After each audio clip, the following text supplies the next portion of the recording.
I'm very, very privileged to be joined here by the Managing Director of Dublin Airport.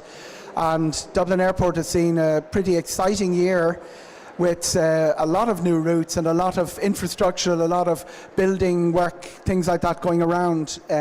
You'll notice anyone who's been through the place will have seen a lot of ladders and hoardings and things like that over the last 12 months. If you even look back at a picture of Dublin Airport Terminal 1 especially a year ago with the big sign, the old big sign still hanging over it, it looked much as it had done since the early 1990s. All of that has changed, and I must say, as someone who's through Dublin Airport on a weekly basis, the customer experience has changed massively as well.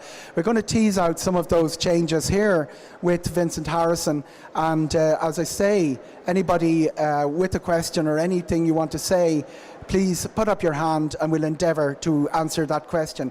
Vincent, a lot of new routes last year, and that sort of growth is still continuing. 2017, we're going to see a couple of big marquee routes coming to Dublin Airport. Yeah, well, we had an absolutely phenomenal performance last year. Just almost exactly 28 million passengers in the airport in 2016. That's more than the boom. That is more than you ever had before. Way higher.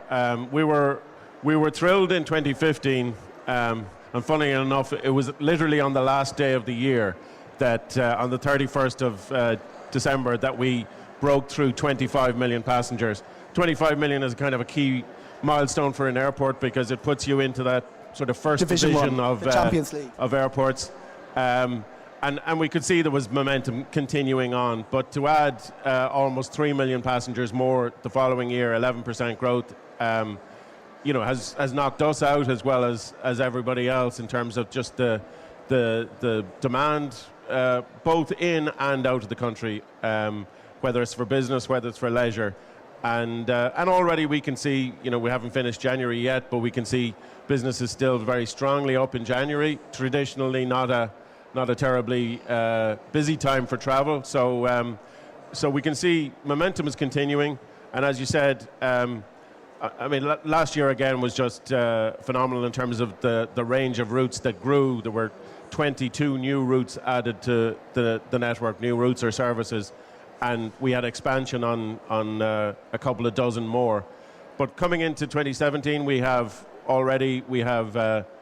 6 major new destinations on the map. And a couple of new airlines coming that we haven't seen in the airport before. As a new airline, we have Transavia coming in, serving Munich.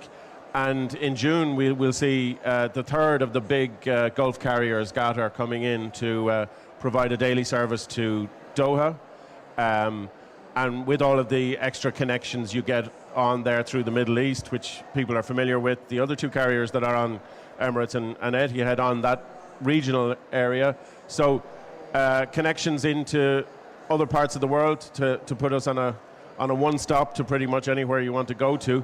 But obviously we also have 180 direct connections from Dublin and new ones coming on stream there with Aer Lingus starting Miami. Just adding to the portfolio that we have. That comes in September. Doha, June, Miami, September. They're the 2 marquees. Yeah. Aer Lingus are also adding Porto and Split, and also more growth in America with Delta adding a service to Boston. So, one of the key things for Dublin is not just that we have connectivity to locations, but also that we have great competition. And, as you know, competition helps keep everybody on their feet, keeps the fares at a level that further encourages travel. And is that it for 2017? Is there a chance of another airline coming in? I mean, there's some media suggestion during the week that you were courting or looking for WOW to transfer or to bring activities to Dublin as well as Keflavik, or maybe even replace it. And also there's been a long-standing suggestion of a route to Beijing. Yeah, well, look, we're talking to the major carriers all the time. We've got clear demand to parts of the world that isn't being serviced at the moment. We're very well covered into transatlantic destinations, not so well covered into the east. We've got good connectivity via hubs, but we don't have direct services into places like Beijing. Some of the ones that were talked about a few years ago that seem to have slipped down off the radar a little bit, like into India, into Moscow, etc. So, we're working with a range of carriers. They're still on the agenda. They're very much on the agenda. In this business, it's not just a function of whether the demand exists. You're dealing with airlines that have aircraft delivery schedules. Right. They're looking at multiple options. So, we're very confident that the timing on a lot of these will come right in the near future. And what would be your wish list? Of the routes you don't have, would you name 3 or 4 places you'd love to see services to? I think from an inbound point of view, China is a market that is just going to become huge. There's a growing middle class there. There are hundreds of millions of potential visitors to parts of the world. The majority of them are still going to places in Southeast Asia and let's call them the marquee European destinations, Paris, Rome, London. But those passengers, when they're making their second, their third trip to Europe, are really looking for destinations like Ireland that are going to be different to what they experience from cities. So Beijing is huge potential from China. Beijing would be the first place. Other cities like Hong Kong in the region. We also have, huge outbound.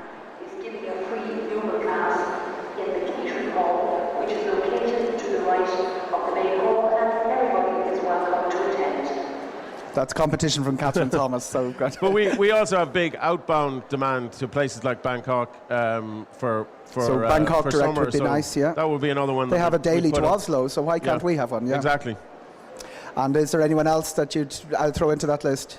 I think another area that we would like to see connectivity into is South America. Okay. Places like Sao Paulo now, we're seeing the drivers of demand aren't just tourism in both directions, so that you've got ethnic travel, visiting friends and relatives, so you've got increasing numbers of people from Brazil living in the country.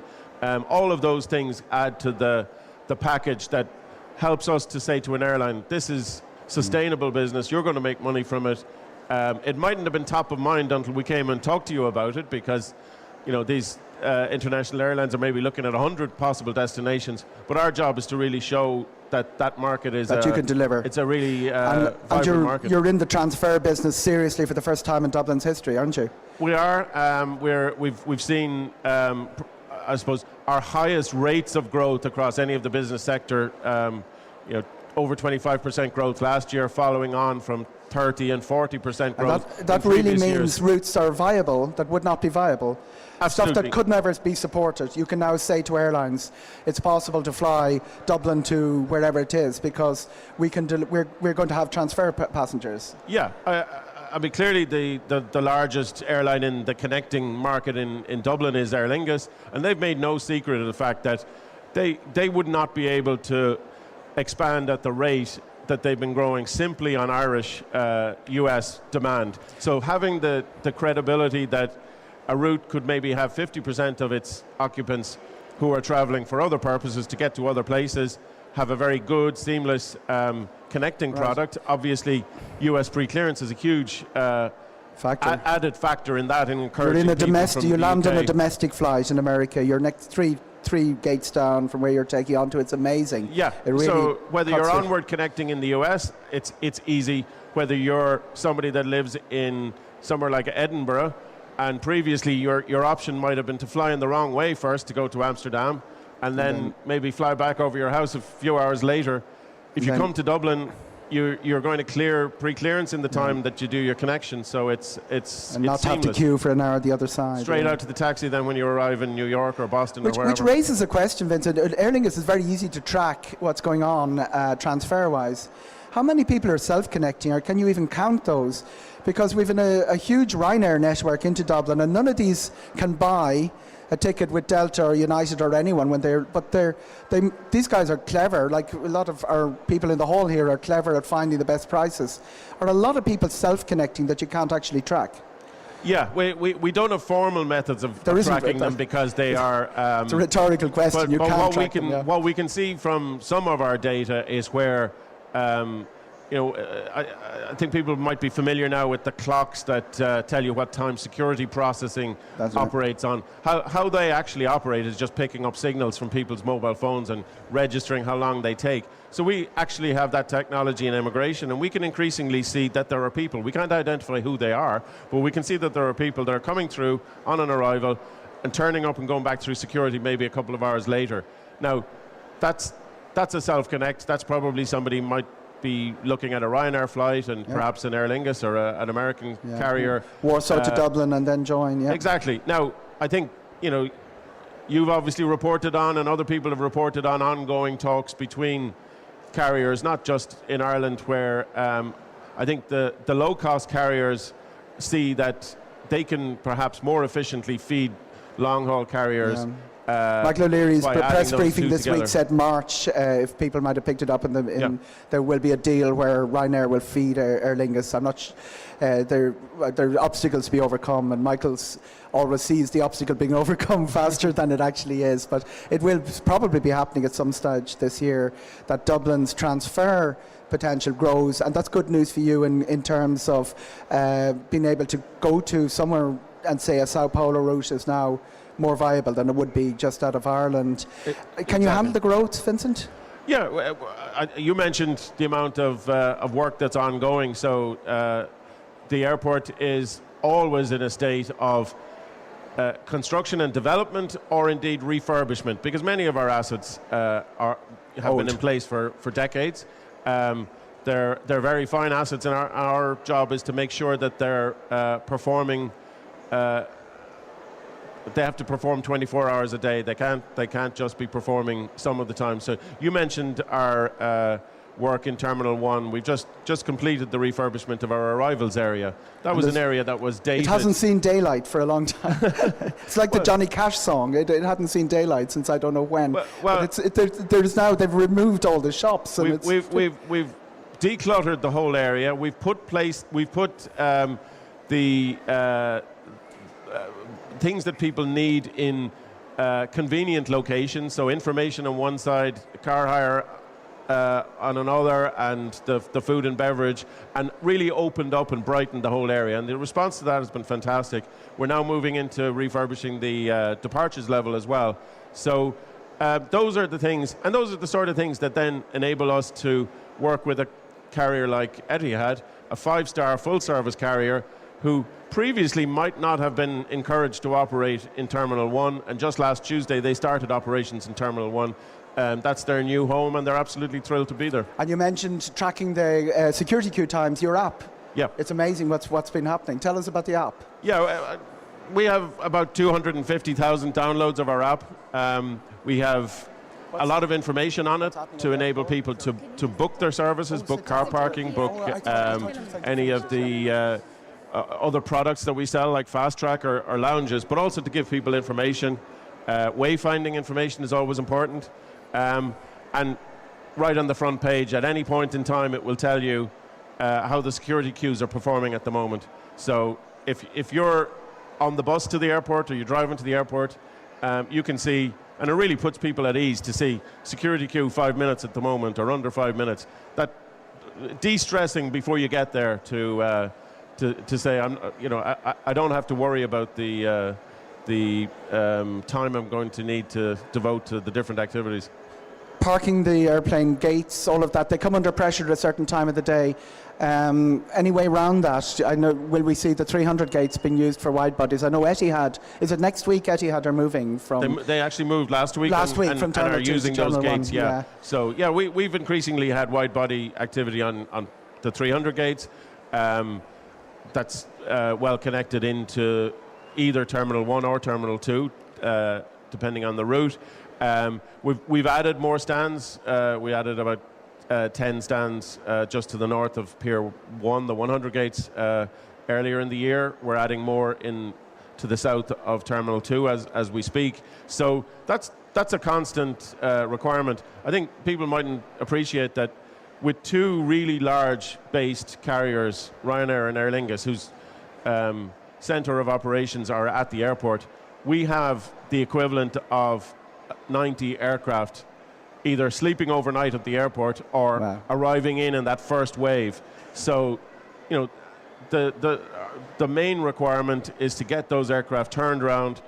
They're earning money for the airlines if they can get away first thing in the morning and do a number of rotations. So that really means that 25-30% of our business is typically done before most people have got out of bed in the morning. You have you have new gates coming at a remote facility. What happens? You get bussed out to those. How is that going to work, and when is that coming on stream? Yeah, we're bringing that on stream towards the end of the summer, and that really again is to enable growth, but to enable efficient operations. So we will have a remote pier quite close to the 400 gates, and there'll be an efficient busing system from the terminal to that area. So rather than the conventional model where a bus will take all of the passengers to an individual aircraft and back, we'll be able to take them more efficiently to a terminal or to a pier facility, and they'll be able to directly board aircraft. So you queue at the gate, you get on a bus, you're brought to another terminal, you get out, and then you board through an air bridge. Is that? Yeah. Yeah, great. I'm looking for questions for anybody. And we have quite a few down here. We've one in the second and one in the third row. Just wondering what the situation is regarding the new runway. We've commenced what are referred to as the enabling works for the runway in the last number of weeks. That really involves a number of the preparatory works, getting the site ready.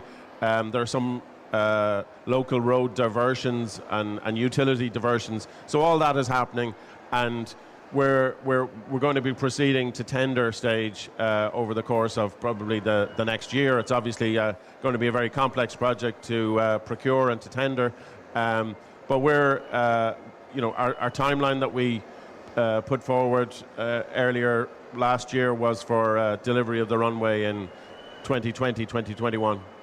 And what roads are being closed around the airport? Is it? There are some local roads that just need to be diverted around the area. As happened before with the... Yeah. Exactly. And there's a separate thing going on with the resurfacing of the existing runway. Correct. So the main runway that people will be familiar with is actually 27 years old. And with the amount of activity on runways, from time to time, they need to be resurfaced.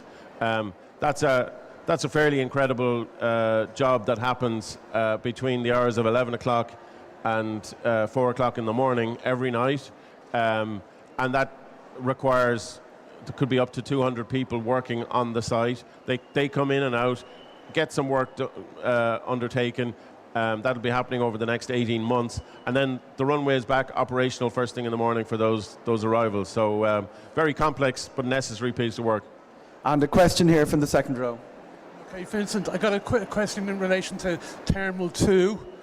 Check-in gates 1 to 26 are used in the morning only, but for the afternoon they're closed. Is that good utilisation of check-in areas?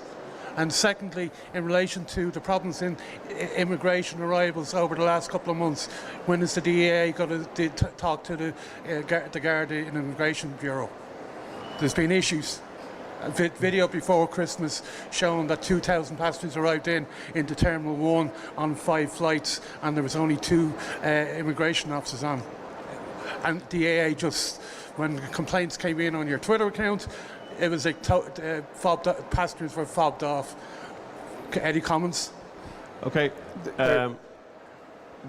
In relation to the check-in areas in Terminal 2, what you have in Terminal 2 is one side of the facility is utilised by Aer Lingus, and obviously they have full-day schedules that operate through morning to evening.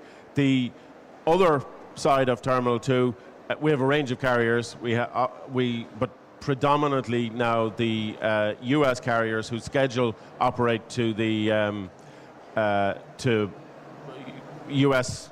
departure times, which typically run from about 10 o'clock to 4 o'clock. Those are the times the pre-clearance are in operation. So later in the evening, there isn't the same demand for that side of the facility. In fact, one of the last flights in the evening that leaves the airport is the Emirates flight, so that actually operates from those areas. But you would notice less activity or less demand later in the afternoon in that area. In relation to immigration, there's been a huge amount of work going on and is still going on with the immigration services at the airport. In Terminal 1 last year, and after a lot of engagement between ourselves and the authorities, the operation was civilianized. So you will see the staff of Inish, quite distinctive uniforms. They man the booths. We're investing with them as well in automated technology to improve the throughput processing. They've been in a position to staff up in a manner in which the Gardaí, when they were operating, were unable to. Obviously, from time to time, depending on arrival patterns or weather or disruption elsewhere, the schedule that approaches them and the rostering can have difficulties, and those are things that we need to manage on a day-to-day basis with them, both in terms of getting the passengers through, but also accommodating them if there's a queue. And we're looking forward in the next year to the same process being introduced in Terminal 2, which is still currently managed by the Gardaí. The big advantage of that as well from an Ireland or Department of Justice point of view is it will take Garda resources out of some of these processing activities and free up resources for greater security protection, whether at the airport or in the city.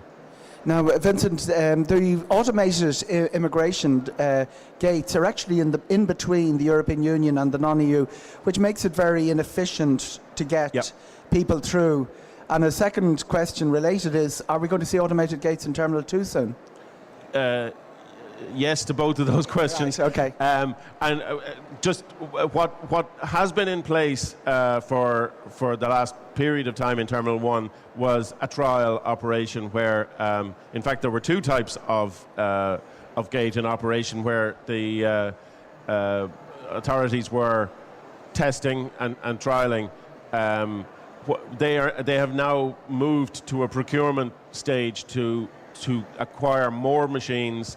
And as part of that introduction, we will be changing the layout to accommodate that. So the trial lasted longer than we would have hoped for. The location for the machines was selected for a trial as opposed to being the optimal location. So we're expecting that whole layout and configuration to improve as part of that investment. And then secondly, there will be similar machines introduced at the changeover period between Garda and Inish in Terminal 2. So procurement to putting them in place, how long does that take? Are we still looking? Is it that's a matter for the Department of Justice and so Inish. It's going to be 2018 really, rather than realistically? No, we're expecting to see that coming into place in 2017, okay. but the dates still need to be firmed up. And have we questions from the floor? We have another one here from the third. We have a microphone coming down to you here now, sorry. Just to follow up on that, will the automated gates or check-in through customs accept passport cards? They didn't the last time I tried it. I understand that they will, but we can get some confirmation on that. As I said, the existing ones have been operating on a trial basis, so we're expecting full functionality of those. I wasn't actually aware of those passport cards until I saw one recently. A colleague of mine had one, and if people aren't aware, you can now go to the passport website, put in your details. In fact, you can upload a selfie of yourself and print out a small credit card sized card that operates as a passport for the essentially the EU countries. It wouldn't work for going into the US or outside the EU travel area, but very convenient. What's your big experience been? Have you travelled with the passport card? I have, yes, and it's been very good. I have found, though, that in some European countries that a bit like Dublin, it won't certainly accept an Irish card, but in the automated through customs. At the automated? In the automated, but it does seem to have a facility for a card, but not an Irish card, so it probably takes a local card. Okay. But it would be very useful because it sort of defeats the purpose if you can't accept it going back And to have Dublin. you ever been refused entry and have to produce your other passport? Has that arisen? No, because I generally wouldn't carry both unless I was going very far. Great, thank you very much. That would really defeat the purpose. Yeah. No, it's just I'm interested in how it's working because it's been quite different from what was proposed. They thought it would be mainly used by young people, but it's been older males have actually taken up most of the passport card allocations. So I don't fit into that category. No, you don't. Absolutely, I'm not suggesting that. Right. Any more questions here from? We have someone here in the front row. Just an item, read the passports. I noticed they're scanning now the passports. So that probably involves taking your passport out of, if you have a larger cover, I'm not sure, but it must be easier for people to just take out the passport out of the cover, give it to the official, and then they scan it. You know what I mean? Often there's there's a bigger type of pouch you can have for it. Yeah. But it's certainly just to tell people to be ready to do that if necessary. It's only a minor point. Yeah. Yeah. But I think what is changing clearly is the degree to which this information is being evaluated there and then, whether it's on the scanning machines or indeed if you go to an officer now, they are scanning your passport. That information is obviously capable of being tracked against Interpol and other international data. And I think as familiarity grows with those, that will ultimately reduce the processing time because the number of people that have to be checked or coached or queried, hopefully they can be identified even in advance of approach to the facility and make the processing time for yourself and anybody else who should fly through unhindered even shorter. Yeah, another point, read the departures when you're in the shopping area and it says on the monitors, wait in this area, until you're 6:25 or whatever time you're going to be called. I think that could be brought forward, the time of boarding, a little bit earlier, because you have often good walks to make now to get to Aer Lingus gates at the 300s or wherever. The Ryanair gates down in it's mainly the Aer Lingus I would have been looking at, but probably applies to Ryanair. And Aer Lingus are beginning to smarten up their boarding process, like Ryanair, having the people moving earlier and having them ready to board a bus or board whatever. So I think maybe it might be better just to look at the timings that are put up, that you might put the gate numbers up earlier rather than later in the terminal building. I know it's to provide space for shoppers and keep them in that area, maybe for revenue as well as everything. But there are other areas in the airport where I think you will find a monitor with the exact gate on it. There are some monitors do have the full details of the departure gates here and there. Yeah, there's a number of factors there, and that's something that we keep under review. One of the issues, obviously, is to allow for gate changes. From time to time, an aircraft will be due to arrive at a particular gate. Something else is late departing, so we have to change that. It tends to be confusing to people if they're down at the area and the gate has changed. So we're trying to give people the definitive information once it's there, go there, and it's not going to change.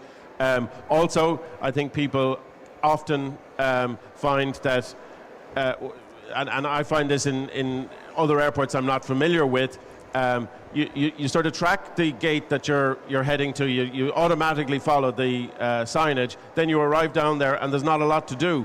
You now find yourself a long way away from entertainment options or coffee or shopping, and people feel that they're down too early. I think what we want to try and do is to give people the choice of how they want to operate, and also even just looking at other innovative ways of helping people when they're there to occupy their time. Yeah. So, for example, just last month or just before Christmas, we introduced a new entertainment channel available on our Wi-Fi with RTE called Dub Plus. It gives people short segments of either entertainment or news information that it could be pertinent to people from Ireland or visitors to the country, just to give people another option to occupy their time if they are sitting at a gate waiting for a flight. And just two other points. The Association with Dublin Airport welcomes very special guests for Medal-winners the O'Donovan brothers for a chat about what's in for 2017, and this is taking place on the stage which is located at the back of the hall, and everybody is welcome to attend. Not suggesting that they're more important than Vincent Harrison by this time. No, You know where you are now, anyway. Yeah, good. Just 2 points. Coming in late at night, quite often there's delays in the jetway being put out to the aircraft. If you're coming in around 11 or that, you could have a 10-minute delay waiting for the aircraft to be either the jetway or else it could be a marshaller. It's a thing that I've noticed, shortage of staff or whatever it is. This is late at night, you know. It's just something to look at. And the other element is security aspects. When you're coming in on an aircraft and the aircraft takes the long way around by the boot in, you know that there's a trellis there that's full of holes. It gives a very bad impression on arriving in Ireland. You know that trellis timber, it's all broken down in many parts. I don't know whose responsibility it is, but it's like that for years. And equally on the security element, on the road opposite the bank there, you know the Bank of Ireland that's on the road next to the runways at the airport. There's a rendezvous area, whatever they call it there. There's just one barrier across it. Okay, anybody could smash through that and get into your new parking sites very easily. Yeah. You know, it's one man probably on it. It's could do. As first impressions go, you'd like something. Okay, thank you. And on that thing, how does the gate changes presumably on a whim? If somebody arrives, if an aircraft arrives and has to use a gate where they were not allocated, that's what impacts on the departing passengers. That's why they have to move from one gate to the other. Is that how it works, Vincent? It can happen like that. Obviously, a schedule. We have, in the summer, we have 700 movements a day at the airport. And we would love if every day was operated on the basis that everybody was within a minute of their scheduled time. But whether it's weather, whether it's air traffic control issues in other countries, the dreaded air traffic control strikes in France, etc. Yeah. You know, part of the way that we need to operate at the airport is, and one of the things we measure ourselves on is, if there's a delay, can we catch some of that time up in Dublin? Because, you know, the more we can lessen the knock-on impact later in the day that we do, sometimes that's about just making available different facilities. On the other hand, sometimes when you do make available the different facilities, some of the issues that the gentleman here referred to, the marshaller mightn't be ready to go there. He might be heading in another direction. So all of those things need to be coordinated, not just with ourselves, the airlines, the handlers. It's predominantly the staff of the airlines that are dealing with those issues. And what's the shortest period of time in advance of departure that you can change a gate? Do you have a sort of a target yourselves? You can't change it less than 40 minutes before? We certainly don't want to, and that's part of what drives the wait for gate timing which typically appears 45 minutes before a flight. Great. And the security queue, you tightly monitor these security queues. We do, yeah. And what's the average now? Whereas you probably have all the statistics fed back to you now by that wonderful data stuff that appears on your app. Yeah. Well, I think, as people know, the busiest time in the airport is first thing in the morning. What's rush hour? This is important, by the way. Yeah, what is rush hour? Yeah. Yeah. So between 5. It's increasingly some people are arriving even earlier into the airport, so we're opening facilities earlier and earlier. So you're opening at 4. To accommodate that. But that time between say 6 to 7:30 is peak time 6 for to us. 7:30 is rush hour. And maybe a little bit earlier for actually going through security.